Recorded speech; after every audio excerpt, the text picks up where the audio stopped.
Hey everyone, आज हम लोग कवर करने वाले हैं एक अमेजिंग जर्नी जो आपको फॉरेन मिस्टर इंडिया वाला पूरा फील देगा, जहां पर एक ऑर्डिनरी इंसान बन जाता है एक्स्ट्रा ऑर्डिनरी।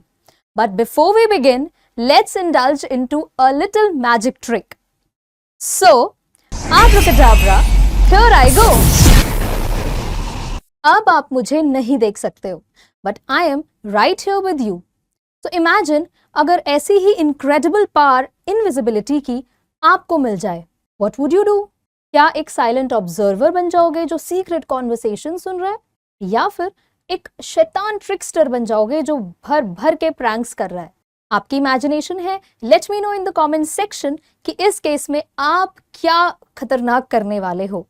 जब तक आप अपनी इमेजिनेशन में इन्वॉल्व हो, I will explain that this great power of being invisible creates chaos in someone's life। ठीक है, किसी की लाइफ में इतनी बड़ी प्रॉब्लम ये इनविजिबिलिटी बन जाती है, ये मैं आपको एक्सप्लेन कर देती।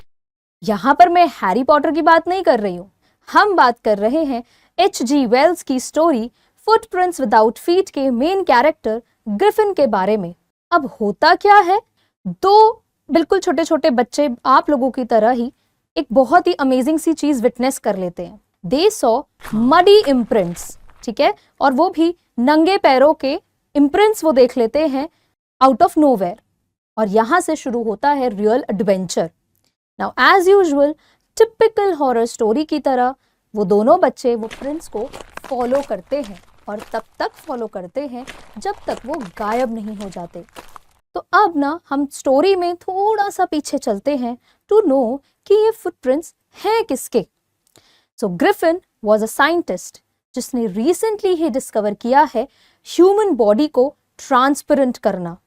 साइंस पढ़ते ही हो आप लोग, और हम कह सकते हैं इनविजिबल करना, है ना brilliant? But Griffin was a lawless person. क्यों भाई, why lawless? Because he set his landlord's house on fire. बताओ, अपने मकान मालिक का ही घर जला दिया आउट ऑफ रिवेंज। अब इस काम के लिए ब्रेवरी अवार्ड तो नहीं मिलेगा। Ultimately he had to run and had to remove his clothes, because अगर वो कपड़े पहन के भागेगा तो इस इनविजिबिलिटी में थोड़ा सा सस्पिशन जरूर जागेगा लोगों का। नाउ एक्सीडेंटली ग्रिफिन का जो पैर है ना, वो पड़ जाता है एक कीचड़ वाले पानी में, क्रिएटिंग दीज फुटप्रिंट्स। अब वापस आ जाते हैं हम प्रेजेंट में। तो करंट सिनारियो ये है कि अभी तो उन बच्चों से पीछा छुड़ा लिया है ग्रिफिन ने, और वो घूम रहा है लंदन की स्ट्रीट्स में, और वो भी मिड विंटर्स के टाइम में। देखो, यूजुअली लंदन में इतनी ठंड रहती है, और विंटर्स के टाइम में imagine Griffin moving here and there without clothes. Now to comfort himself, Griffin enter करता है एक स्टोर में, जहां पर उसे मिलते हैं कुछ कपड़े एंड फूड टू ईट, और थोड़ा सा रेस्ट लेकर Griffin slept. The next morning he had to run away because store में कुछ लोगों ने उन्हें पकड़ लिया था। तो बचने के लिए he ran and had to remove his clothes again. And imagine जनवरी की चिली मॉर्निंग में Griffin was running here and there without clothes. और अब शेल्टर के लिए he enters ड्रूरी लेन, जहां पर he found a shop to get some bandages ताकि अपने फोरहेड को कवर कर सके, डार्क ग्लासेस, नकली नोज, बिग बुशी साइड विस्कर्स, और एक बड़ी सी hat.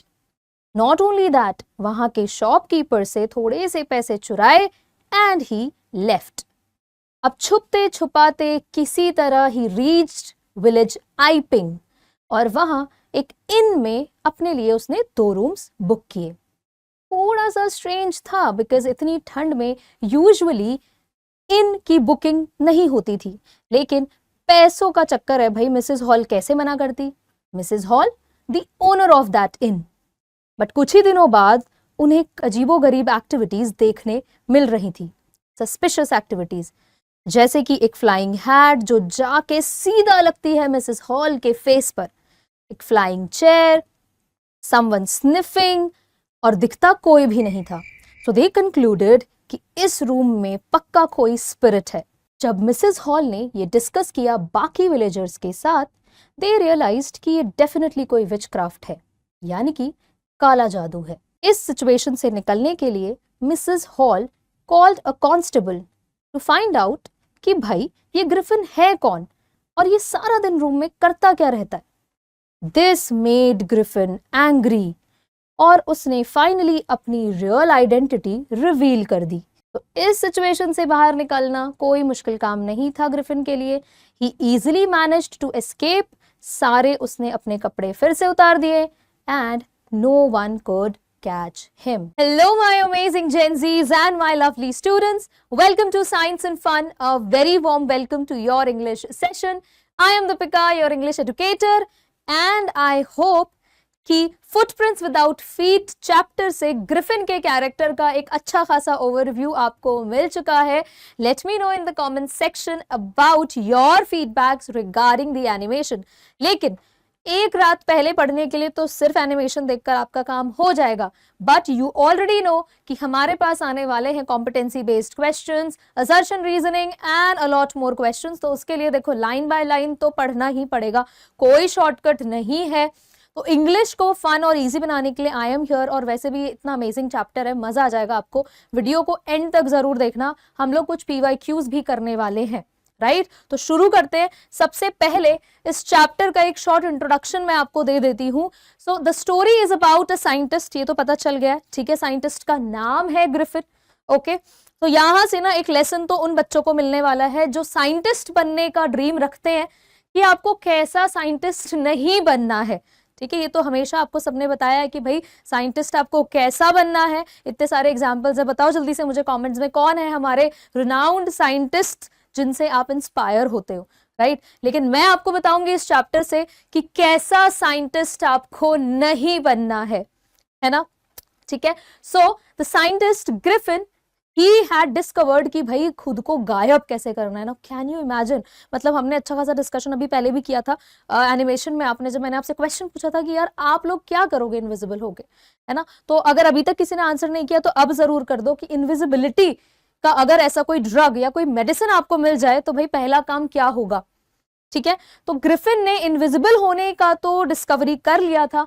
As he was afraid of being discovered in London where he had committed some crimes, he ran away to a remote village. अब London की ये story है, पूरा setup London का है यहाँ पर. और इस तरीके के एक छोटा सा क्राइम ही तो है ना. इनविजिबल होकर ग्रिफिन ने कौन सी बड़ी समाज सेवा की. उसने हर जगह प्रॉब्लम्स क्रिएट की. क्या क्या प्रॉब्लम्स क्रिएट की आगे हम लोग पढ़ेंगे. और इन प्रॉब्लम से बचने के लिए फाइनली ग्रिफिन ने डिसाइड किया कि यार मैं इस लंदन की हसल बसल से दूर चला जाता हूं. और वो चला जाता है आइपिंग. ठीक है, इट्स अ रिमोट विलेज जहां ज्यादा लोग नहीं थे. अब वहां जाकर भी उसकी प्रॉब्लम्स कम नहीं हुई. तो अल्टीमेटली ये चैप्टर आपको ये समझा रहा है, ये एक छोटा सा मैंने आपको ओवरव्यू दे दिया है फिर से कि भाई क्या चीजें आपको नहीं करनी चाहिए बीइंग अ साइंटिस्ट. वैसे साइंटिस्ट सिर्फ साइंटिस्ट होकर नहीं, इनफैक्ट क्या काम आपको नहीं करना है एक रिस्पेक्टेबल पोजीशन पर आकर, है ना. अपनी पावर का मिसयूज करना सबसे गलत चीज है जो ग्रिफिन ने किया एंड अल्टीमेटली उसने कैसे सफर किया. सो the message of this story is that the misuse of science and technology can make even the most brilliant scientists like Griffin, who managed to make great discoveries of all time, a threat to humankind. इतना बड़ा scientist इतनी बड़ी discovery कर ली, लेकिन अपनी power का misuse अगर वो उसने किया है यहाँ पर, तो हमने देखा कि यार वो अपने लिए भी प्रॉब्लमैटिक बन गया, साथ में अपनी सोसाइटी के लिए भी. A threat to mankind. Threat मतलब होता है मुसीबत.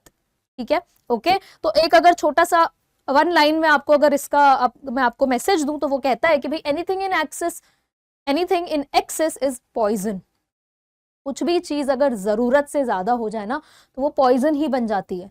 ठीक है, जहर बन जाती है. तो यहां पर देखो ग्रिफिन ने अल्टीमेटली अपनी डिस्कवरी को इतना ऑब्सेशन बना लिया कि उसका मिसयूज करा.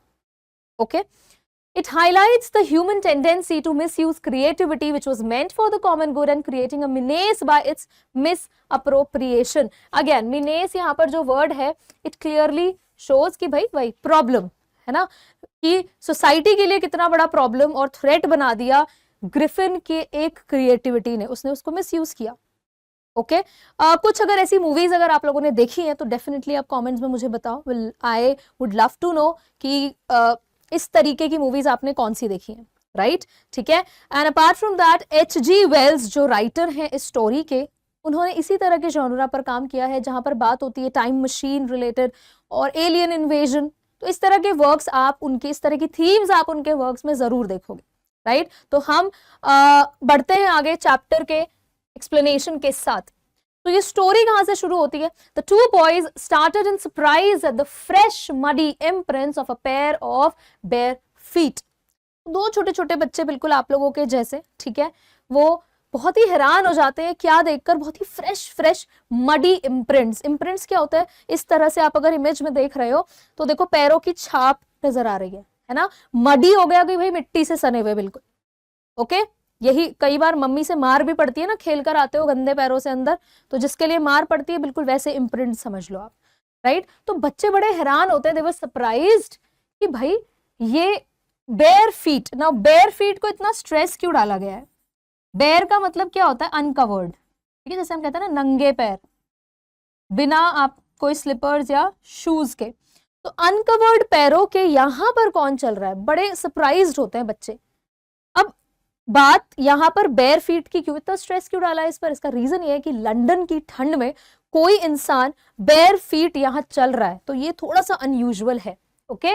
What was a बेयरफुटेड man doing on the steps of a house in the middle of London?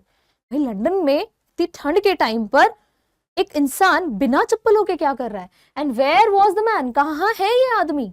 As they gazed, okay, जब वो ध्यान से उसे देखते हैं, आउट ऑफ क्यूरियोसिटी। गेज्ड का मतलब क्या होता है?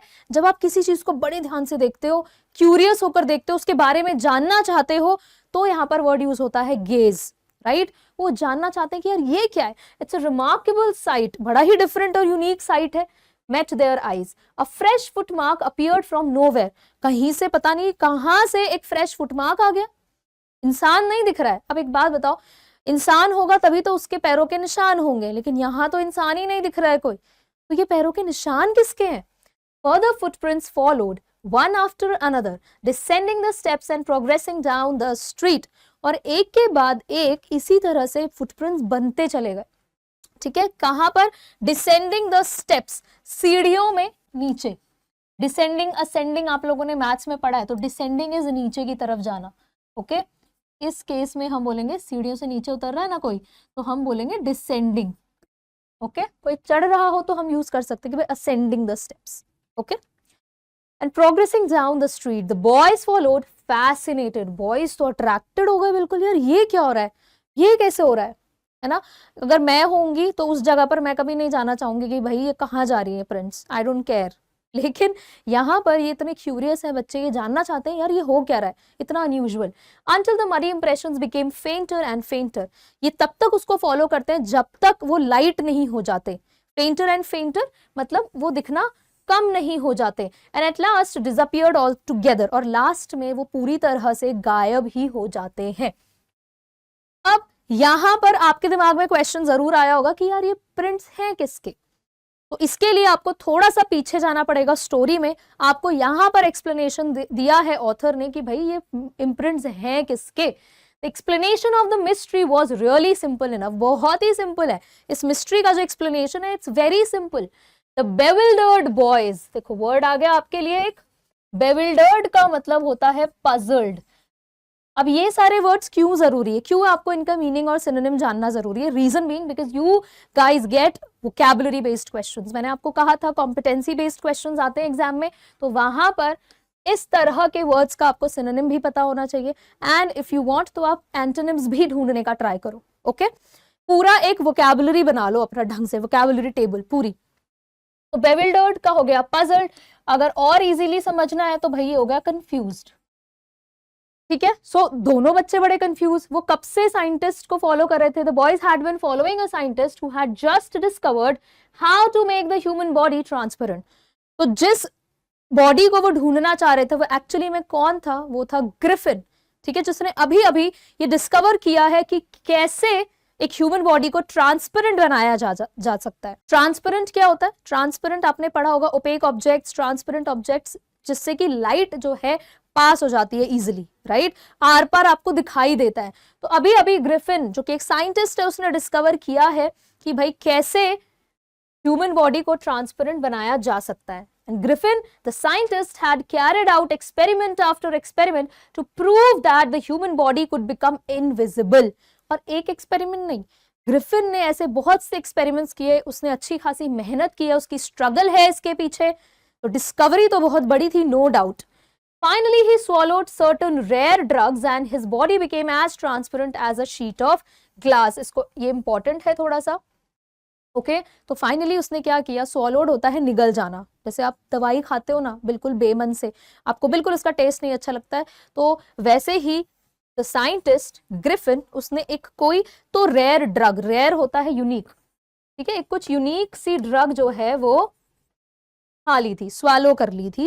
And his body became as transparent as a sheet of glass, और उसकी जो बॉडी है वो बिल्कुल एक शीट ऑफ ग्लास जैसे ट्रांसपेरेंट हो गई, बिल्कुल इस तरह से. आप देख सकते हो ना आर पार किस तरह का है, क्या है, अदरवाइज हमारी बॉडी है, मेरे पीछे आप नहीं देख सकते हो. ओके ठीक है, लेकिन यहां पर ग्रिफिन की बॉडी ट्रांसपेरेंट हो गई थी. Though it also remained as a solid as glass, लेकिन हाँ वो ग्लास के जैसे सॉलिड भी थी, ऐसा नहीं था कि आर पार हो जाएगा हाथ आपका, it's not like that. Brilliant scientist though he was, Griffin was rather a lawless person. बहुत बढ़िया साइंटिस्ट था नो डाउट, लेकिन ऑथर ने बोला है कि भाई ग्रिफिन जो है ना वो एक लॉलेस पर्सन था. ना who is a lawless person, lawless क्या मतलब है, जो लॉज को फॉलो नहीं करता है, जो रूल्स को फॉलो नहीं करता है, जो सारे रूल्स को वायलेट करता है. ओके तो यहां पर ऑथर ने कमेंट दिया है कि भाई ब्रिलियंट साइंटिस्ट तो था ग्रिफिन, लेकिन वो एक लॉलेस पर्सन था. यहां से क्वेश्चन पूछ लिया जाता है कि भाई वाई, क्यों क्यों ऐसा बोला. अब देखो उसका reason, his landlord disliked him and tried to eject him. उसका जो लैंडलॉर्ड था वो बिल्कुल उसको पसंद नहीं करता था. अब अगर आपने किसी ने नॉवल पढ़ी हो तो उसमें रीजन भी दिया हुआ है कि उसके लैंडलॉर्ड उसको पसंद इसलिए नहीं करते थे बिकॉज वो कुछ ना कुछ सस्पिशियस एक्टिविटीज करता रहता था, कभी ये एक्सपेरिमेंट, कभी इधर घर में आग लगा दी, कभी उधर कुछ कर दिया, इस तरह से विम्सिकल एक्टिविटीज चलती रहती थी. साइंटिस्ट है, कुछ तो करता ही रहेगा वो, है ना. तो इस वजह से हिज लैंडलॉर्ड डिसलाइक्ड हिम, वो उसे पसंद नहीं करते थे और घर से बाहर निकालना चाहते थे. टू इजेक्ट हिम का मतलब क्या है, to throw him out. Okay उसे घर से बाहर निकालना चाहते थे. इन रिवेंज, और इसके बदले में, रिवेंज क्या होता है, बदला, इसके साथ एक वर्ड और लिख सकते हो आप, अवेंज. ठीक है, रिवेंज का सिनोनिम आप अवेंज भी लिख सकते हो. Griffin set fire to the house, उसने बदले में क्या किया, अपने लैंडलॉर्ड के ही घर को जला दिया. ठीक है, इमेजिन कि ये ग्रिफिन जो है इस तरह से लुक्स दे रहा है, स्माइल कर रहा है, घर वर जला के पूरा, ठीक है कि यस ये मेरी वजह से हुआ है. सो To get away without being seen, he had to remove his clothes. और अब देखो बच के निकलना है वहां से, तो वो इनविजिबल हुआ था, उसके कपड़े तो इनविजिबल नहीं हुए थे. अगर वो कपड़ों में भागता तो पता चल जाता कि कोई तो भाग रहा है, बहुत इजीली उसको कोई ना कोई पकड़ लेता. यहां पर उसने क्या सोल्यूशन निकाला, the only way out was to remove his clothes, तो उसने अपने कपड़े ही उतार दिए. Thus it was that he became a homeless wanderer, और इस तरह से वो क्या बन गया, एक होमलेस वॉन्डरर. वॉन्डरर जो इधर उधर एमलेसली भटकते रहते हैं, घूमते रहते हैं, जिनका कोई मकसद नहीं होता, बस भाग रहे हैं इधर से उधर. तो वो इधर उधर घूमने लगा, उसका ना घर था, कुछ भी नहीं था उसके पास, विदाउट क्लोथ्स, ना कपड़े थे, विदाउट मनी, ना पैसे थे, एंड क्वाइट इनविजिबल, और वो दिख भी नहीं रहा था. Until he happened to step in some mud and left footprints as he walked. लेकिन कब तक वो तब तक वो भागता रहा, जब अचानक से क्या हुआ, वो एक कीचड़ में उसका पैर पड़ जाता है, एंड फाइनली ये मडी जो इम्प्रिंट्स आई ये उसका रिजल्ट था. ठीक है, तो उसके बाद बच्चों ने वो इम्प्रिंट्स देख लिए थे. He escaped easily enough from the boys who followed his footprints in London. लेकिन हाँ बचते बचाते किसी तरह वो वहां से निकल गया, बच गया उन बच्चों की नजर से, बिकॉज जो फुटप्रिंट्स थे वो धीरे धीरे डिसअपियर हो गए थे, तो अब वो विजिबल नहीं था, कुछ भी नहीं पता चल रहा था, बच्चों की क्यूरियोसिटी भी खत्म हो गई थी. सो समहाउ ही एस्केप्ड, किसी तरह वो बच निकला. But his adventures were by no means over, लेकिन उसके एडवेंचर्स नहीं खत्म हो रहे थे अभी. He had chosen a bad time of the year to wander about London without clothes. ये बहुत इंपॉर्टेंट लाइन है. यहां पर बोला गया है कि भाई ग्रिफिन ने ना बड़ा ही बुरा टाइम चुना लंदन में बिना कपड़ों के घूमने का. क्यों, रीजन क्या था, वी नो कि लंदन की ठंड इतनी भयंकर होती है कि वहां पर लोग इतने हैवी हैवी कोट्स में रहते हैं, राइट. लेकिन ग्रिफिन देखो, ही इज विदाउट क्लोथ्स, तो उसकी क्या हालत हो रही होगी अभी. इट वॉज मिड विंटर, ठीक है, मिड विंटर का टाइम था। The air was bitterly cold. Bitterly cold का क्या मतलब है? एक्सट्रीमली कोल्ड, बहुत ही ज्यादा ठंड थी। And he could not do without clothes, और बिना कपड़ों के सर्वाइव करना was impossible. Instead of walking about the streets, he decided to slip into a big London store for warmth. तो इसीलिए उसने डिसाइड किया कि यार मैं स्ट्रीट्स में नहीं भटक पाऊंगा, ये बहुत मुश्किल हो जाएगा। ही डिसाइडेड कि मैं किसी स्टोर में चला जाता हूँ, वो थोड़ी सी तो मुझे वहाँ हीट एटलीस्ट मिल जाएगी, थोड़ा सा वार्मथ मुझे मिलेगा, तो प्रॉबेबली मैं बच जाऊंगा, वरना तो ऐसे ही मैं घूमता फिरता ठंड से ही मर जाऊंगा। ओके, क्लोजिंग टाइम अराइव्ड, अब दुकान बंद होने का टाइम आ गया था। And as soon as the doors were shut, Griffin was able to give himself the pleasure of clothing. और जैसे ही शॉप बंद हुई, वहां से लोग सब चले गए, फाइनली ग्रिफिन जो है अपने आप को कपड़े पहनने का प्लेजर दे सकता था, वो हैप्पीनेस उसको मिल सकती थी।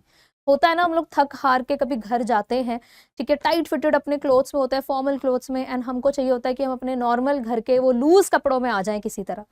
ओके, ठीक है, तो वो प्लेजर हमें फील होता है। बिल्कुल ऐसे ही ग्रिफिन को, जो इतनी देर से ठंड में इधर उधर भाग रहा था, finally he got the pleasure of clothing, उसको कपड़े पहनने को मिला, वो बड़ा खुश हुआ। And feeding himself without regard to expense, और आराम से वो मस्त खा भी सकता था, बिकॉज अब उसे खर्चा तो कुछ करना नहीं था, वो आराम से निकालता, चोरी करता और खा लेता। He broke open boxes and wrappers and fitted himself out with warm clothes. उसने सारे बॉक्स इधर उधर खोले, राइट, और अपने आप को पूरी तरह से कपड़ों में कवर कर लिया। Soon with shoes, an overcoat and a wide brimmed hat. थोड़ी देर में हम उसे कैसे देखते हैं? शूज उसने पहने, ठीक है, एक ओवरकोट उसने डाल लिया है, then a wide brimmed hat. Okay, क्या क्या पहना है देखो, शूज उसने पहन लिए, एक ओवरकोट उसने डाल लिया है। वाइड ब्रिम्ड हैट का देखो क्या मतलब है, ब्रिम्ड का मतलब, वाइड ब्रिम्ड का क्या मतलब है, जस्ट इन केस ये आपकी हैट है, इस तरह से जो ये ब्रिम है ना, the corner the edge part, it's wide, ये बहुत चौड़ा है, तो इसको हम वाइड ब्रिम्ड हैट कहते हैं, तो ताकि उसका फेस जो है वो ढका रहे। ऑल्दो ये फोटो में आपको थोड़ा कम ब्रिम दिख रहा है, लेकिन उसने अपने आप को एकदम वाइड ब्रिम्ड हैट से कवर कर लिया था, सो दैट वो जो भी पहने वो विजिबल ना हो, पता ही ना चले किसी को कि ये इनविजिबल आदमी है, right. He became a fully dressed and visible person. अब वो कैसा बन गया था, एक ऐसा लग रहा था कि fully dressed up and a visible person. In the kitchen, visible मतलब होता है जो दिखे, invisible का opposite visible. In the kitchen of the restaurant, he found cold meat and coffee, and he followed up the meal with sweets and wine taken from the grocery store. तो देखो मस्त अपनी full on party चल रही थी यहाँ पर, तो कोई टेंशन नहीं, वो भी खुश हो रहा होगा कि भाई मैंने बड़ा अच्छा किया, मैं गायब हो गया, इनविजिबल हो गया। लेकिन कहते हैं ना, 4 दिन की चांदनी फिर वही अंधेरी रात। बताओ मुझे जल्दी से, इसके सिमिलर इंग्लिश में कौन सा इडियम या फ्रेज है, जल्दी से कॉमेंट्स में मुझे बताओ, ठीक है। तो यहाँ पर क्या हो गया, उसको कोल्ड मीट भी मिल गया खाने को, कॉफी भी मिल गई, थोड़ी देर बाद स्वीट्स भी उसने खा लिए, भाई डिजर्ट भी उसके पास आ गया, एंड देन वाइन भी उसने पी ली। ओके, तो बड़े मजे हो रहे थे। Finally he settle down to sleep on a pile of quilts. थोड़ी देर बाद मस्त अपना रजाई कंबल वगैरह पूरा उसका एक लेयर पे लेयर लगी हुई थी, एंड ही स्लेप्ट, आराम कर लिया उसने। अब यहाँ पे तो कोई टेंशन नहीं थी, सब कुछ एकदम चिल चल रहा था। लेकिन ये कंफर्ट ज्यादा देर का नहीं था। Why? If only Griffin had managed to wake up in good time, all might have been well. यहाँ पे देखो किस तरह से ऑथर ने प्रेजेंट किया। He says कि अगर ग्रिफिन थोड़ा टाइम से उठ जाता तो सब कुछ अच्छा चलता, लेकिन वो सोता रह गया, and as it was, he didn't wake up until the assistants were already arriving next morning. वो उठ ही नहीं पाया था। नेक्स्ट मॉर्निंग सारे जो उस शॉप के असिस्टेंट्स थे, वर्कर्स थे, वो सब पहुंच गए। When he saw a couple of them approaching, जब उसने देखा कि कुछ लोग उसकी तरफ आ रहे हैं। अप्रोचिंग का मतलब क्या होता है, जब आप किसी की तरफ जाते हो, okay, coming near. Okay, suppose I say the guy is approaching me, वो इधर की तरफ आ रहा है, he wants to try and talk to me like that, इस तरह से हम यूज करते हैं। He panicked, वो बहुत ज्यादा पैनिक करने लगा, worried, परेशान हो गया उस मोमेंट में कि मैं क्या करूं, अब मुझे क्या करना चाहिए, बिकॉज ये तो मुझे चोर समझ के प्रिजन में डलवा देंगे। And began to run, उसने भागना शुरू किया। They naturally gave chase, और ऑब्वियस है देखो कोई भागता हुआ नजर आता है तो सब उसके पीछे चले जाते हैं, तो वो सब उन्होंने उसका पीछा करना शुरू किया। Okay, In the end, he was able to escape only by quickly taking off his newly found clothes. अब लास्ट में अभी भी देखो कोई तरीका नहीं था, पूरी भीड़ उसके पीछे थी, तो वो कैसे बचता, उसके पास सिर्फ एक ही सोल्यूशन था, अगेन ही took off his newly found clothes, जो भी उसने कपड़े पहने थे, जो भी उसे कपड़े मिले थे, वो सब उसने फिर से उतार दिए। टुक ऑफ का मतलब देखो यहाँ पे टेकिंग ऑफ लिखा है, एक्चुअली में ये क्या है, take off. Write it again, ये एक्चुअली में क्या है, टेक ऑफ। ये एक फ्रेजल वर्ब है, बहुत जरूरी है हमें ये चीजें पता होना। टेक ऑफ का मतलब क्या होता है, टेक ऑफ का मतलब होता है टू रिमूव। ठीक है, ओके। अब आप ऐसा नहीं कर सकते हो कि टेक का अलग से मीनिंग ढूंढोगे, ऑफ का अलग से मीनिंग ढूंढोगे, नो, ऐसा नहीं करते हैं। ये फ्रेजल वर्ब है, तो इसका मीनिंग हो गया to remove. So he took off his clothes again, फिर से उसने कपड़े उतार दिए। So once more he found himself invisible but naked in the chill January air. फिर से एक बार लंदन की ठंड में, वो भी जनवरी की ठंड में, invisible man was naked without clothes, ठीक है, बिना कपड़ों के था। This time he decided to try the stock of a theatrical company in the hope of finding not only clothes but also something that would hide the empty space above his shoulders. तो अभी तक देखो उसने पीछे उस store में क्या पहना था, एक हैट पहनी थी, ठीक है, ओवरकोट पहना हुआ था, तो इसकी और बूट्स थे नीचे, लेकिन जो उसका फेस था वो तो कवर ही नहीं हो पाया था। राइट, ठीक है, इसकी वजह से लोगों को पता चल जा रहा था कि यार ये तो कुछ अजीबोगरीब सा एक क्रीचर है। अब यहां पर थोड़ा सा ग्रिफिन ने दिमाग लगाया, ही थॉट कि यार मुझे अपना फेस और जो मेरा ये खाली पार्ट है, ये एम्प्टी स्पेस है, ये तो मुझे छुपाना ही है, वरना सब तो मुझे कहीं ना कहीं से भगाते रहेंगे। देन ही डिसाइडेड कि मैं कहाँ से ये सब चीजें ढूंढूंगा। He tried the stock of a theatrical company, एक थिएट्रिकल कंपनी जहां पर आपके तरह तरह के प्रॉप्स होते हैं, तरह तरह की चीजें होती हैं, आपके फॉल्स नोज एंड एवरीथिंग, आपको हर चीज मिल जाएगा। ठीक है, इस उम्मीद से कि भाई उसको अपना एम्प्टी स्पेस कवर करने को भी मिल जाएगा, अबव हिज शोल्डर सारा का सारा जो एम्प्टी स्पेस है वो भी कवर हो जाएगा। शिवरिंग विद कोल्ड, शिवरिंग कांपना, वो ठंड से एकदम कांप रहा था, शिवर कर रहा था। He hurried to Drury Lane, important place, please underline, okay, या सर्कल कर लो। ड्रूरी लेन, वो कहाँ जाता है फाइनली, ड्रूरी लेन चला जाता है, it's a street in London, ठीक है, the centre of the theatre world, जहां पर ये सब तरह की चीजें मिल जाती हैं बहुत easily. He soon found a suitable shop, एक बहुत ही परफेक्ट उसे शॉप मिल गई।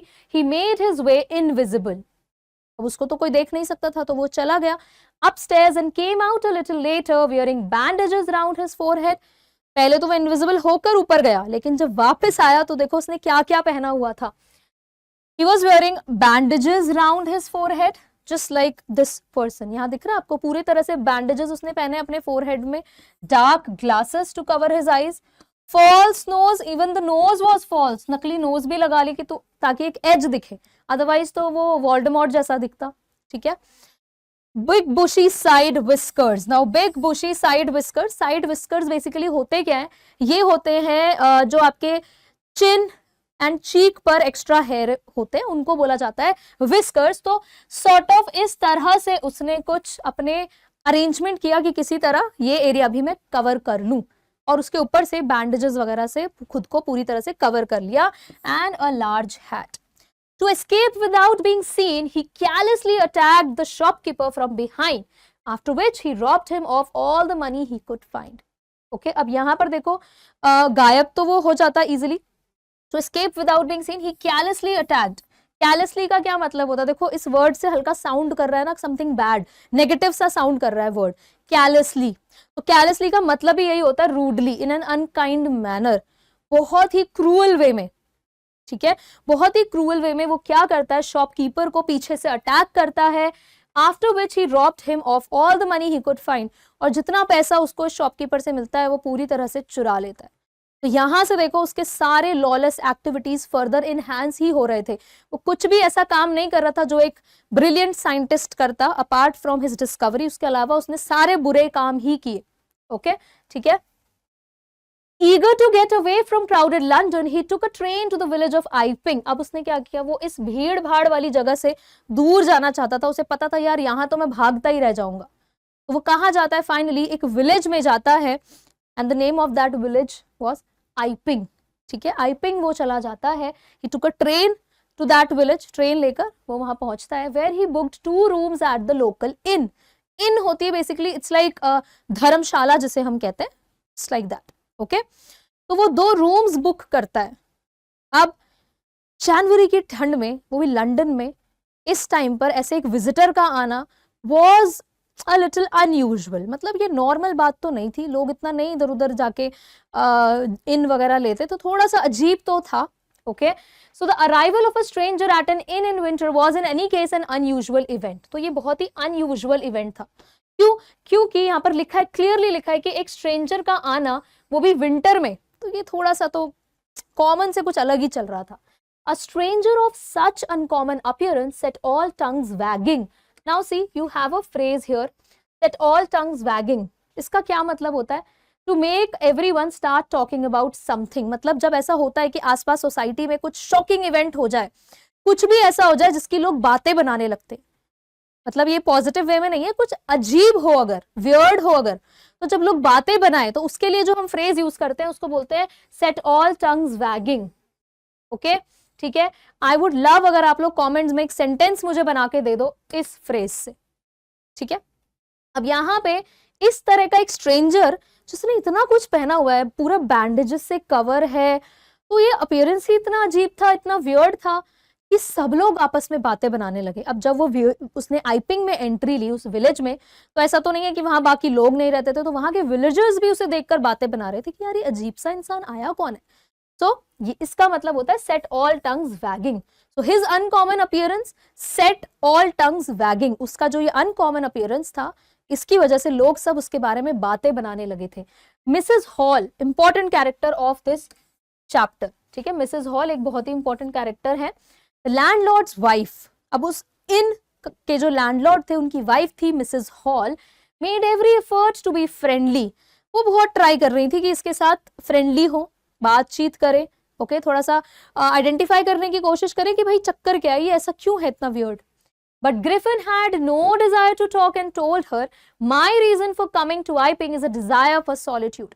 लेकिन देखो ग्रिफिन को कोई इंटरेस्ट नहीं था बात करने में, उसे नहीं डिस्क्लोज करनी थी अपनी कोई भी बात, ठीक है। लेकिन हमारी जो मिसेस हॉल थी उन्हें जाना ही था। इट्स टिपिकली लाइक हमारा जैसे होते हैं पड़ोस की आंटियां होती हैं, बिल्कुल वैसे ही उन्हें जानना था कि यार ये इतना वियर्ड क्यों है, जबरदस्ती जानना था, इवन इफ ग्रिफिन नहीं बताना चाहता है। फाइनली ग्रिफिन उन्हें समझाता है कि देखो मैडम, बात ऐसी है कि मैं यहाँ आया हूँ बिल्कुल शांति के लिए, मुझे अकेले रहना है। सॉलिट्यूड क्या होता है? In a state of being alone. एक ऐसा state, it's a noun by the way, solitude एक नाउन है, ठीक है। तो ऐसा स्टेट जहां पर इंसान खुद बिल्कुल अकेले रहना चाहता है, उसे किसी की जरूरत नहीं है। I do not wish to be disturbed in my work. मैं नहीं चाहता कोई मुझे डिस्टर्ब करे। Besides, an accident has affected my face. अब देखो यहाँ पर एक वर्ड यूज हुआ है besides. अब ये वो वाला beside नहीं है, साइड वाला। besides मतलब इसके अलावा। इसके अलावा देखो मेरा एक्सीडेंट भी हुआ है फेस पर। तो ये एक्सप्लेनेशन किस बात का था कि बैंडेजेस को लेकर अगर वो क्यूरियस है मिसेस हॉल, तो उनको यहाँ से आंसर मिल गया होगा, right. Satisfied that her guest was an eccentric scientist. अब वो satisfied तो हो गई कि यार मेरा जो गेस्ट है, ठीक है, ये एक अजीबो गरीब सा साइंटिस्ट है। इसेंट्रिक मतलब क्या होता है? स्ट्रेंज, जो बहुत ही स्ट्रेंज हो। And in view of the fact that he had paid her in advance, Mrs. Hall was prepared to excuse his strange habits and irritable temper. अब देखो यहाँ पर तो उन्हें बस पैसों से लेना देना था, तो बस उन्होंने उसको अग्री भी कर लिया था, रहने भी दिया था। और वो क्या ही बोल पाती जब वो पूरा पैसा उन्हें दे रहा था। इनफैक्ट 2 days एडवांस उसने पैसा दे दिया। कुछ नहीं, वो बस खुश हो गए कि भैया इतने कहते हैं ना सीजन नहीं है आजकल, तो इस बेकार के सीजन में भी उन्हें पैसे मिल रहे थे, तो वो क्यों मना करती। उन्होंने बोला ठीक है यार, ये पैसे दे रहा है तो मैं इसकी अजीब हैबिट्स और इसका ये इरिटेबल टेम्पर, जो ये इसका बिहेवियर है ना, टेम्पर बिहेवियर, इसका जो मूड है, मैं ये सह लूंगी, कोई टेंशन नहीं है, पैसा मिल रहा है मुझे बस। But the stolen money did not last long. लेकिन देखो चुराया हुआ पैसा है, ऐसा तो है नहीं कि कोई यहाँ पर बिल्कुल आपको एक कुछ बोल ऐसा मिल गया है कि कभी खत्म ही नहीं होगा पैसा उसमें से, ऐसा कुछ भी नहीं है, खत्म हो गया था फाइनली। अब क्या प्रॉब्लम आई? And presently Griffin had to admit that he had no more ready cash. अब ग्रिफिन को ये एक्सेप्ट करना पड़ेगा। एडमिट का मतलब क्या होता है? एक्सेप्ट करना। उसको ये एक्सेप्ट करना पड़ेगा कि भाई अब उसके पास पैसा खत्म हो चुका है, कुछ नहीं बचा। He pretended, although उसने एक्टिंग की थोड़ा सा, ठीक है, प्रिटेंड किया, however that he was expecting a check to arrive at any moment. अब मिसेस हॉल है, मनी माइंडेड है, उनको तो चाहिए पैसा। प्लस मनी माइंडेड क्या है वैसे? देखो अगर अपने होटल में या इन में कोई रह रहा है, आपका राइट, तो वो तो आपको पेमेंट देगा ना, रेंट तो उसे पे करना पड़ेगा। तो यहां पर ग्रिफिन ने क्या एक्सक्यूज दिया कि देखो मेरा एक चेक आने वाला है, वो जैसे ही आता है मैं आपको पेमेंट कर दूंगा। Now shortly afterwards a curious episode occurred, लेकिन उसके कुछ दिनों बाद एक अजीब सा चीज हुआ, कुछ तो अजीब सा एक इवेंट हुआ। क्या हुआ? Very early in the morning, a clergyman and his wife were awakened by noises in the study. Clergyman कौन होता है? Clergyman जो किसी भी चर्च में क्लर्जी होता है, इट्स लाइक प्रीस्ट, वहां का प्रीस्ट होता है। तो क्लर्जीमैन के घर पर हुई एक चोरी, राइट? अब कैसे, देखो यहाँ पर पूरा थोड़ा सा आपको डिस्क्राइब भी किया गया है। Very early in the morning, सुबह सुबह, a clergyman and his wife were awakened, वो जाग गए, उनको कुछ तो आवाज आ रही थी साइड रूम से, स्टडी रूम से, ठीक है। क्रीपिंग डाउन स्टेयर्स, क्रीपिंग का मतलब क्या है कि वो बिल्कुल शांति से चोरी छुपे इस तरह से नीचे उतरने लगे। दे heard the chink of money, chink होता है पैसों की आवाज नहीं आती, थोड़ी सी ग्रिंगिंग साउंड होता है कॉइन्स का, उन्हें सुनाई दिया कि यार कोई तो कुछ तो गड़बड़ है, चोरी हो रही है हमारे घर में। Being taken from the clergyman's desk, clergyman के डेस्क से कोई तो पैसे चुरा रहा है। Without making any noise and with the poker grasped firmly in his hand, the clergyman flung open the door, surrender. अब बिना किसी आवाज किए clergyman took a poker. poker क्या है? It's a metal rod. ठीक है, एक metal rod अपने हाथ में उन्होंने पकड़ा। grasped का मतलब होता है held firmly, एकदम tightly उन्होंने वो poker पकड़ा। and the clergyman flung open the door. flung open is बहुत ही जोर से उन्होंने throw किया ताकि दरवाजा खुल जाए, बहुत जोर से किक किया। Okay, it's like hitting someone, तो ऐसे जोर से दरवाजा खोल के सीधा बोला सरेंडर, भाई जल्दी से सरेंडर कर दो। पुलिस बोलती है ना कि खुद को हमारे हवाले कर दो, तो वो होता है surrender. Then to his amazement, amazement is then to his shock, के शॉक, वो बड़ा शॉक हो गया। कैसे? He realise that the room appeared to be empty, room में तो कोई था ही नहीं, खाली था room. He and his wife looked under the desk, उन्होंने डेस्क के नीचे भी देखा, and behind the curtains, curtains के पीछे भी देखा, पर्दे, कर्टन्स पर्दे, right, and even up the chimney, chimney के ऊपर तक देख लिया, हर जगह देख लिया। There wasn't a sign of anybody. यहाँ इसका क्या मतलब है कि वहां पर कोई भी नहीं था, किसी का एक नामो निशान नहीं था। Yet the desk had been opened and the housekeeping money was missing. लेकिन प्रॉब्लम कहां पर थी कि वो डेस्क ड्रॉर तो ओपन था और घर में जो पैसा रखा हुआ था वो भी गायब था। Extra ordinary affair. अब यहाँ पे क्लर्जी मैन को समझ तो नहीं आया, लेकिन उसने एक कमेंट जरूर दिया कि यार कुछ तो वियर्ड है। तो एक्स्ट्रा ऑर्डिनरी अफेयर मतलब something weird has taken place, कुछ अजीब बात यहाँ हुई है। The clergy man kept saying for the rest of the day, क्योंकि आवाज दोनों को आई थी, पैसे भी गायब थे, लेकिन कोई था ही नहीं आसपास। But it was not as extraordinary as the behavior of Mrs. Hall's furniture a little later that morning. लेकिन जो क्लर्जीमैन के घर पर हुआ वो इतना एक्स्ट्राऑर्डिनरी नहीं था जितना मिसेस हॉल के घर में फर्नीचर के साथ हो रहा था। क्या हो रहा था उनके फर्नीचर के साथ? Let's find out. The landlord and his wife were up very early. उस दिन Mrs Hall and Mister Hall वो सुबह जल्दी उठ गए, ठीक है। And they were surprised to see, बहुत हैरान थे कि भाई साइंटिस्ट के जो रूम का डोर है ना वो खुला हुआ है, it was wide open. Usually it was shut and locked, otherwise वो हमेशा बंद रहता था, लॉक रहता था। And he was furious, furious extremely angry. अगर मैं यहाँ लिख रही हूँ फ्यूरियस तो इसका मतलब क्या है? इसका मतलब है एक्सट्रीमली एंग्री। अगर कोई उसके रूम में चला भी जाता था तो वो बहुत गुस्सा हो जाता था। Okay, if anyone entered his room, the opportunity seemed too good to be missed. Another phrase here, ये अपॉर्चुनिटी बहुत बड़ी अपॉर्चुनिटी थी मिसेस हॉल के लिए, बिकॉज वो पहले ही उस पर डाउट कर रही थी कि यार ये क्या अजीब सा है, प्लस पैसे भी नहीं दे रहा है ना। तो ये अपॉर्चुनिटी बहुत अच्छी थी, उन्हें लगा शायद रूम में नहीं है, मैं फटाफट से चेक कर लेती हूँ ये करता क्या रहता है सारा दिन यहाँ। तो too good to be missed हम कब यूज करते हैं? ये हम तब यूज करते हैं जब हमें डिस्क्राइब करना होता है ऐसी चीज जिसको एक्सपीरियंस करना या ट्राई करना एकदम बढ़िया है, मतलब करना ही चाहिए जैसे एक बार। ओके, फॉर एग्जाम्पल अगर हमने कोई स्पोर्ट कुछ भी किया है, कोई एक्टिविटी की है, जैसे हम लोग घूमने फिरने जाते हैं, कहीं ट्रेकिंग करते हैं या कुछ भी ऐसा, तो अगर आप किसी फ्रेंड को रेकमेंड करना चाहते हो तो you can say that the parasailing was too good to be missed, मतलब इतनी अमेजिंग थी, आप डेफिनेटली उसे ट्राई करो। तो इस तरह से you can frame your own sentences. They peeped round the door, peeped होता है झांकना, तो देखो बिल्कुल इस तरह से, she is Mrs hall, okay, वो झांकती हैं पूरे घर में, देखती हैं, सॉ नोबडी, कोई भी नहीं दिखता, एंड डिसाइडेड टू इन्वेस्टिगेट, वो सोचते हैं कि चलो मैं थोड़ा सा चेक करती हूँ रूम में हो क्या रहा है, करता क्या है ये। The bed clothes were cold, bed पर जो कपड़े थे वो ठंडे पड़े हुए थे, showing that the scientist must have been up for some time. होता क्या है जब हम एकदम से अपने बेड से उठते हैं तो इट्स वार्म, राइट, लेकिन यहाँ पर जो बेड के कपड़े थे, जितनी भी बेडशीट्स वगैरह थी, सब एकदम ठंडी थी, तो उसका मतलब है कि काफी देर पहले से ही जो साइंटिस्ट है वो वहां से उठा हुआ है।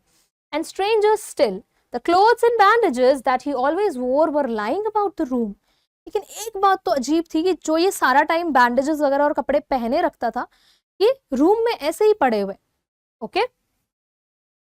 All of a sudden Mrs Hall heard a sniff close to her year.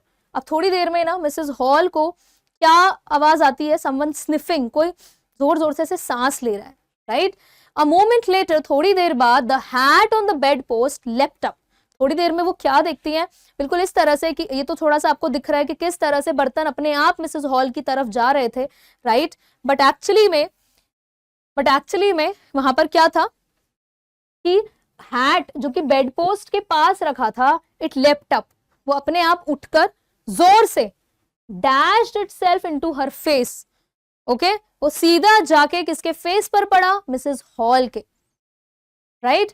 Then the bedroom chair became alive, और सडनली उस रूम की जो चेयर थी वो जिंदा हो गई। बिकेम अलाइव का मतलब क्या है, अलाइव चेयर थोड़ी बोलेगी hi Mrs Hall how are you, became alive का मतलब है कि वो मोशन में आ गई, okay, it became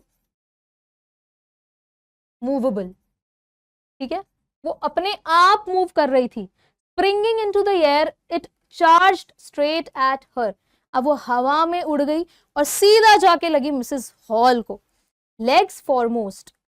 As she and her husband turned away in terror, the extraordinary chair pushed them both out of the room and then appeared to slam and lock the door after them. अब क्या हुआ देखो, अब Mrs Hall and her husband, ठीक है, जैसे ही वो डर के मारे भागने लगे वहां से, the extraordinary chair, why extraordinary, because मेरे या आपके घर की चेयर जो है वो हवा में उड़ती नहीं है ना, किसी की उड़ती है तो बताओ जल्दी मुझे कमेंट्स में अगर ऐसा है तो। ये एक्स्ट्राऑर्डिनरी है बिकॉज ये हवा में उड़ रही थी, तो it pushed them both out of the room, वो चेयर ने दोनों को रूम से बाहर निकाला, and then appeared to slam and lock the door after them, और जल्दी से गेट को जोर से बंद कर दिया। Mrs. Hall almost fell down the stairs in hysterics. Now, see, it's a word, hysterics. Hysterics क्या होता है कि इतना ज्यादा वो डर गई, अनकंट्रोल्ड, उनका जो फियर था ना वो दिख रहा था, और वो बुरी तरह से भागने लगी स्टेयर से नीचे, right. She was convinced that the room was haunted by spirits, वो समझ गई थी कि यार यहाँ ना कुछ तो गड़बड़ है, यहाँ पक्का कोई आत्मा वात्मा है, यहाँ पे कुछ ना कुछ तो सुपर नेचुरल एलिमेंट है, ठीक है, स्पिरिट्स हो गई आत्मा, haunted by, visited by ghosts, यहाँ भूत भूत रहते हैं, and that the stranger had somehow caused these to enter into her furniture. Mrs Hall को लग रहा था कि वो जो स्ट्रेंज आदमी है ना, उसने पक्का इन सबको उनके घर के फर्नीचर में डाल दिया है, okay. My poor mother used to sit in that chair, she moaned, और वो बेचारी रोने लगी, she cried, moaned is crying, okay, ठीक है, क्योंकि पास्ट टेंस में तो हम कहेंगे cried, okay, so she cried कि वो तो बेचारी मेरी माँ की चेयर थी, to think it should rise up against me now, because यहाँ पे वो देखो अपनी मम्मी की ही चेयर मिसेस हॉल को अटैक कर रही थी, तो यहाँ पर Mrs hall she was panicked, बहुत डर गई थी। The feeling among the neighbors was that the trouble was caused by witchcraft. अब यहाँ पे मिसेस हॉल ऐसा तो नहीं कि अपने तक बात रखेंगी, उन्होंने सबको बताया विलेजर्स को, और उनको सजेस्ट किया लोगों ने कि शायद ये ना कोई विचक्राफ्ट है, विचक्राफ्ट जैसे कहते हैं ना काला जादू, या कुछ तो जादू टोना यहाँ पर हो रहा है।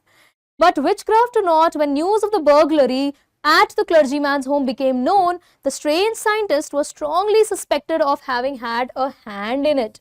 लेकिन ये सब तो जो भी हो विचक्राफ्ट वगैरह, बट जब क्लर्जीमैन के घर की चोरी के बारे में बात फैली, लोगों को पता चला, सबको सबसे पहला डाउट किस पर गया, उस स्ट्रेंजर पर, स्ट्रेंज साइंटिस्ट पर, ओके, राइट।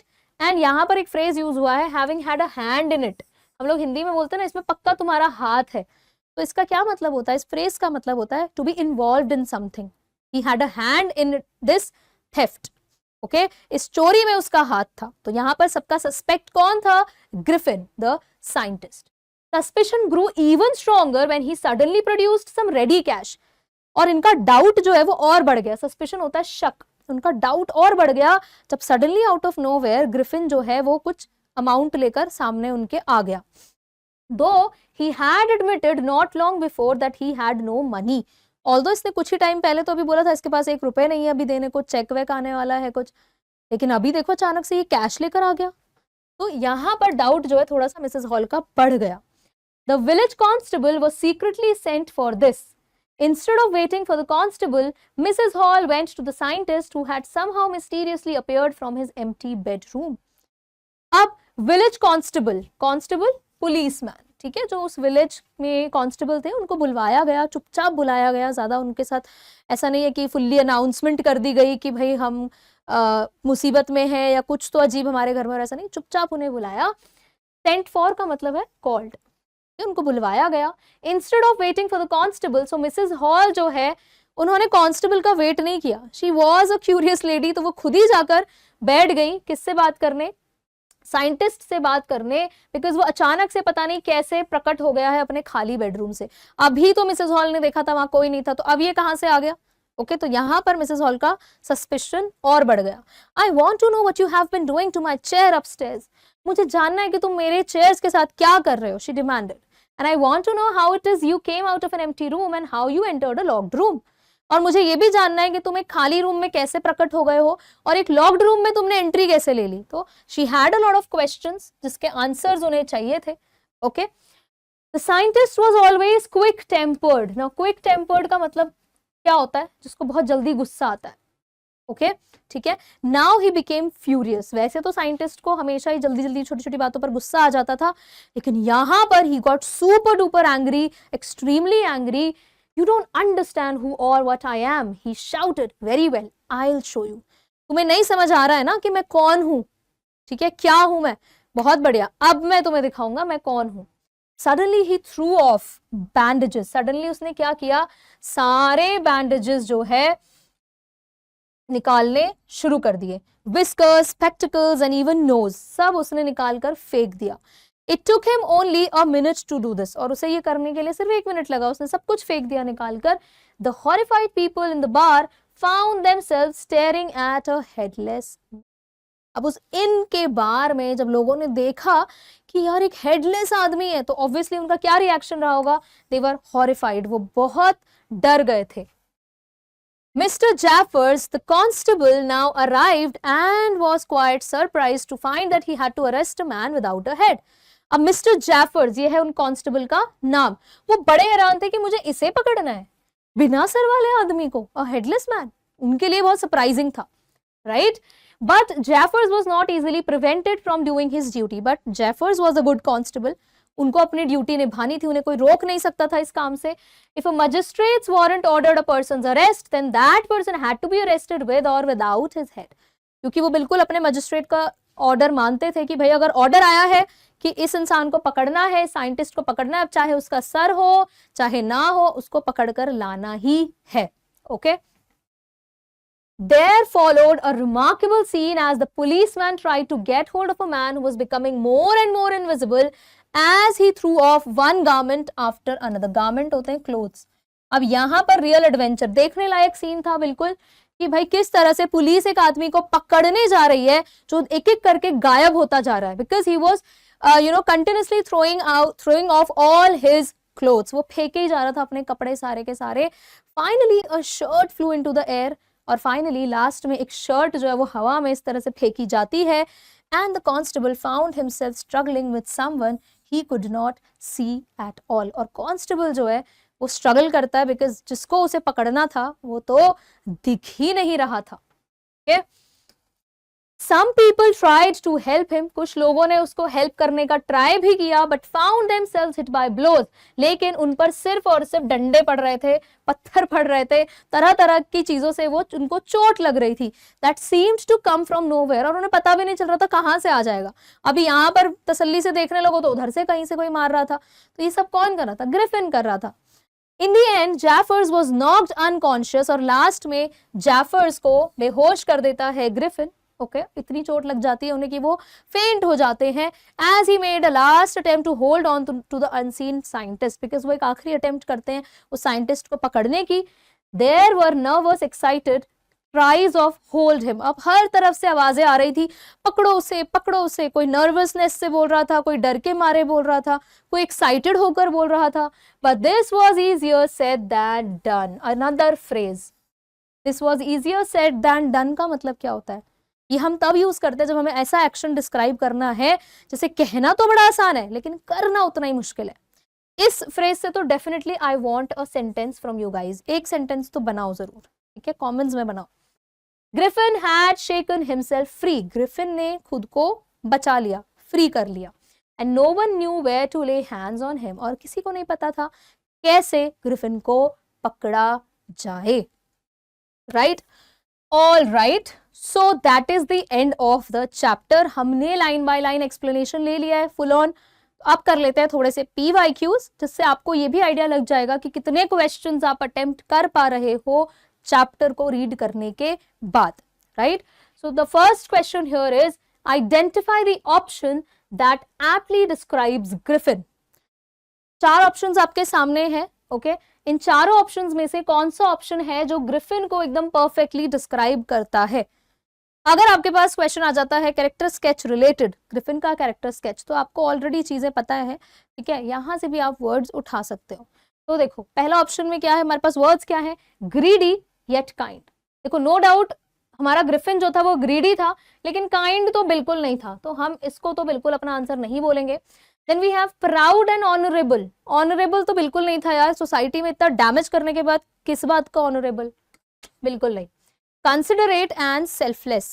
सेल्फलेस तो बिल्कुल नहीं था, रादर ही वॉज सेल्फिश, है ना. सेल्फलेस कहाँ था? अपने लिए तो सारा कर रहा था. तो I will put a cross here, वरना आपको लगेगा कि सेल्फिश नहीं था, वो सेल्फलेस था. ठीक है, तो सी भी नहीं हो सकता. कंसिडरेट तो बिल्कुल नहीं था, दूसरों के बारे में कहाँ सोचता था. लास्ट ऑप्शन देखो क्या, he was brilliant. Okay, but lawless, है ना. वो ब्रिलियंट था नो डाउट, लेकिन लॉलेस था. सबसे इंपॉर्टेंट है ये इस चैप्टर का टर्म, वो लॉलेस था. अब क्यों था ये भी आगे 1-2 क्वेश्चंस में हम देखेंगे. Griffin's brilliance as a man of science fades before his darker traits. Comment. Question क्या है? ग्रिफिन का जो ब्रिलियंस था ना, वो उसके नेगेटिव ट्रेट्स से पूरी तरह से कवर हो जाता है. ठीक है, भले ही उसने एक अमेजिंग डिस्कवरी की हो, लेकिन जो उसके कारनामे थे वो हर चीज को छुपा देते हैं. ठीक है, एक तरीका ये है इस क्वेश्चन को पूछने का. दूसरा तरीका देखो, Griffin was a lawless person. Comment. Griffin जो था वो एक लॉलेस पर्सन था. इस पर आपको कमेंट करना है. एक ही क्वेश्चन 2 तरह से पूछा गया, आप आंसर कैसे लिखोगे? देखो, Griffin was a brilliant scientist. Griffin एक ब्रिलियंट साइंटिस्ट था, नो डाउट, कोई गलत इसमें कोई झूठ वाली बात है ही नहीं. Which was evident through his discovery of being invisible. जो कहाँ से एविडेंट था? जो क्लियरली दिख रहा था. एविडेंट का मतलब क्या है? क्लियरली विजिबल, है ना. जो क्लियरली दिख रहा था, किस बात से? उसकी इनविजिबिलिटी से, कि वो इनविजिबल हो सकता था. इससे पता चल रहा था कि भाई ब्रिलियंट है. However, he was a lawless person. लेकिन देखो, however एज अ कंजंक्शन हम यहाँ पर यूज कर रहे हैं. ठीक है, कैसे? बिकॉज हम लोग उल्टी बात बता रहे हैं, उसका कॉन्ट्ररी में कुछ बता रहे हैं. हमने जो लाइन बोली कि वो ब्रिलियंट तो था नो डाउट, लेकिन he was a lawless person, तो ऐसे केस में हम लोग however ये चीजें यूज कर सकते हैं. He was a lawless person and was disliked by most people. Majority लोग उसे पसंद नहीं करते थे. He was quick tempered, बहुत जल्दी उसे गुस्सा आता था. And burnt his landlord's house to take a revenge on him. और इसका एग्जाम्पल हम कहाँ से देख सकते हैं कि भाई उसने अपने लैंडलॉर्ड का घर ही जला दिया. सोचो अगर सारे साइंटिस्ट ऐसे करने लगे. He was also behind the theft at priest's house. और प्रीस्ट के घर पे जो चोरी हुई थी वो भी उसी ने की थी. These incidents clearly show that his brilliance was eclipsed by his negative traits, ये सारे इंसिडेंट्स, ओके, ये सारे एग्जांपल्स हमें क्लियरली दिखा देते हैं कि उसका जो ब्रिलियंस था ना वो कहीं ना कहीं छुप गया था, okay, by his negative traits. कोई वैल्यू रही नहीं थी उसके इस महान डिस्कवरी की, ठीक है, हमारे लिए तो वो एक नेगेटिव कैरेक्टर ही निकला, विलन निकला ultimately, okay. Next question, how did Griffin try to become visible? अब पहले तो उसने एक ड्रग लेकर खुद को इनविजिबल कर दिया, लेकिन अब वो तरह तरह के ट्राई कर रहा था कि किस तरह से वो खुद को विजिबल बनाए। तो क्या क्या चीजें उसने की वो हम यहाँ पर मेंशन करेंगे। आफ्टर बीइंग इनविजिबल होने के बाद Griffin tried becoming visible, so he went to a shop in Drury Lane. उसने खुद को विजिबल बनाने की कोशिश की, तो वो कहाँ गया? एक ड्रूरी लेन में गया। You know Drury Lane, right? The heart of the theater world, to find something to wear and becoming visible. Okay? ताकि वहां उसे कुछ मिले और वो विजिबल बन जाए, विजिबल दिखे at least. He finally wore bandages, और फाइनली उसने क्या पहना? उसने पहने bandages around his forehead, dark glasses, a false nose, bushy sideburns. Sideburns actually whiskers को ही बोला गया है, ठीक है? And a large hat. उसने ये सब चीजें पहनी, ठीक है, ये याद रखना है आपको। How did he save himself from the chasing staff of the store? अब स्टोर का जो स्टाफ उसके पीछे पड़ा था, खुद को उसने कैसे बचाया? कैसे बचाया? देखो हर जगह तो वो खुद को कैसे बचा रहा था? By throwing off his clothes. So Griffin took advantage of his invisibility and took shelter in a store at night. हम थोड़ा सा बैकड्रॉप देंगे कि भाई ग्रिफिन ने अपनी इनविजिबिलिटी का एडवांटेज उठाया, फायदा उठाया और शेल्टर कहाँ ली? एक स्टोर में। However, his comfort couldn't last long. लेकिन उसका जो comfort था ना, ये ज्यादा देर तक नहीं रुक पाया, ठीक है। As the salesman of the store, salesman कह लो, assistants कह लो, ठीक है, assistants भी आप लिख सकते हो, of the store were back in the store. वहां के जो salesmen थे, workers थे, वो वापस आ चुके थे, ठीक है। So he took off his clothes and became invisible. So उसने क्या किया? अपने कपड़े ही उतार दिए और इनविजिबल हो गया, thus saving himself from the chasing staff of the store. ताकि वो जो स्टाफ उसके पीछे भाग रहा था उसको पकड़ने के लिए उनसे बच पाए। तो ये थे कुछ इंपॉर्टेंट क्वेश्चंस इस चैप्टर से। इन्हीं को घुमा फिरा के क्वेश्चंस एग्जाम में आ जाते हैं। मेक श्योर कि आप लोग यहाँ से आइडिया ले रहे हो कैसे आंसर लिखना है, ठीक है। जो भी इंपॉर्टेंट था बीच में phrases for your vocabulary based questions वो भी मैंने बता दिए हैं। So I will see you in the next video, जहां पर हम लोग एनिमेशन से लेंगे एक पूरा overview and then will go with line by line explanation along with some important questions. All right students, bye bye everyone.